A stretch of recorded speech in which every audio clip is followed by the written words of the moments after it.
వాళ్ళందరికీ ఇస్తారా, ఎన్ని దఫాలుగా ఇస్తారు, ఏ రూపకంగా ఇస్తారు అని చెప్పేసి దానికి క్లారిటీగా చెప్పని చెప్తే ఇవన్నీ రాసుకున్నారు.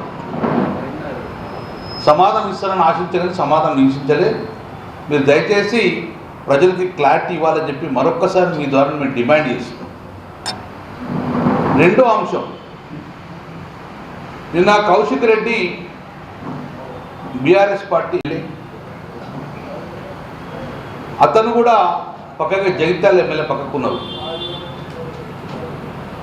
ఇట్లా ఇప్పుడు కాదు, మేము 4 సంవత్సరాలు 4 పర్యాయవారులు సుమారు 20 సంవత్సరాలు 16 సంవత్సరాల నుంచి నేను ఎమ్మెల్యేగా ఉన్నాను.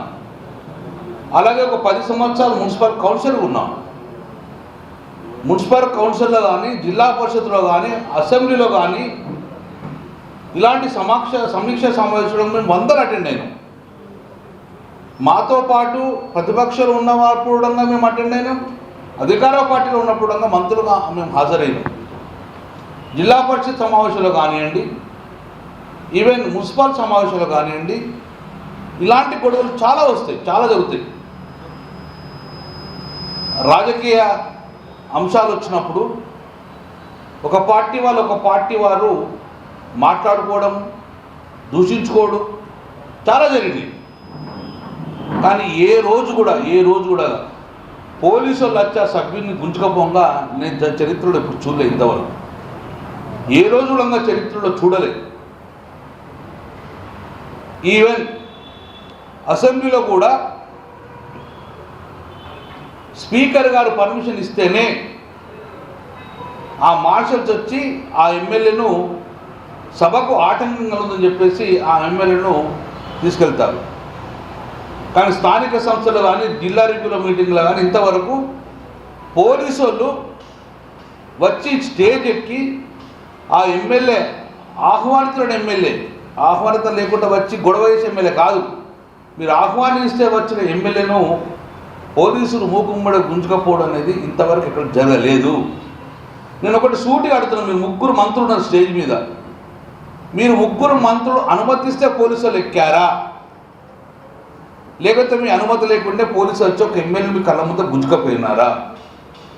ఒక నిజంగానే మీరు అనుమతిస్తే మీరు అడ్మినిస్ట్రేషన్లో ఫెయిల్ అయినట్టే. మీరు 3 మంత్రులు మీరు సభను నడిపేందుకు సభ నడపడంలో విఫలమైంది కాబట్టే మీరు పోలీసులు ఎంటర్ నేను భావిస్తాం. చాలామంది సభలు నడుపుతారు, సమావేశాలు జరుగుతారు, కానీ మీరు ఆ సమావేశ మందిరంలోకి పైకి వచ్చి ఎమ్మెల్యేలు గురగుర గుంజుకోపోతుంటే మీరు ఆదేశాలు ఇస్తే పోలీసులు వచ్చిండ్రా? మీ ఆదేశాలు లేకుండా పోలీసులు వస్తే గిట్ట, మీ ఆదేశాలు లేకుండా పోలీసులు వచ్చినందుకు మీరు క్షమాపణ చెప్పాలి. లేదు మీ ఆదేశంతో గుచ్చుకపోయారు అని అంటే గిట్ట మీరు సభ నడుపుట్లో సమావేశం నడుపుట్లో విఫలమైన మేము భావిస్తాం. నేను మళ్ళీ అడుగుతున్నాను, నేను కూడా అడిగాను కౌశిక్ రెడ్డిని, అంటే పక్కకున్న సంజయ్ నన్ను ఇరిటేట్ చేస్తుండ్రు, మీరు టీఆర్ఎస్ బండారం బయట పెడతా అని మాటలు కోపానికి వచ్చినాం కాబట్టి కోపతాపాలు వస్తుంటాయి, సహజమే. కోపతాపాలు వచ్చినప్పుడు కంట్రోల్ చేసిన బాధ్యత అక్కడ ఉన్న అమాత్యులు. అది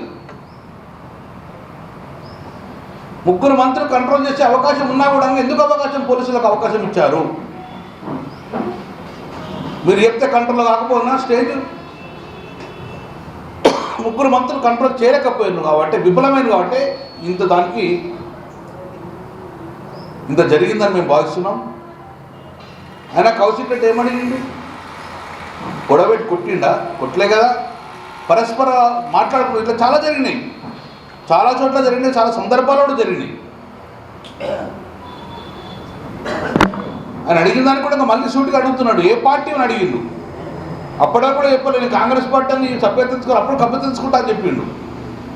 కాబట్టి నేను మళ్ళీ కూడా చెప్తున్నాను, ఈరోజు ఒక ఎమ్మెల్యేను స్టేజ్ మీదకి వెళ్ళి అమాయకుల పర్మిషన్ లేకుండా గొరగొర గుంజుకపోవడం అనేది దానికి చాలా బాధాకరము, దాన్ని తీవ్రంగా ఖండిస్తున్నాం.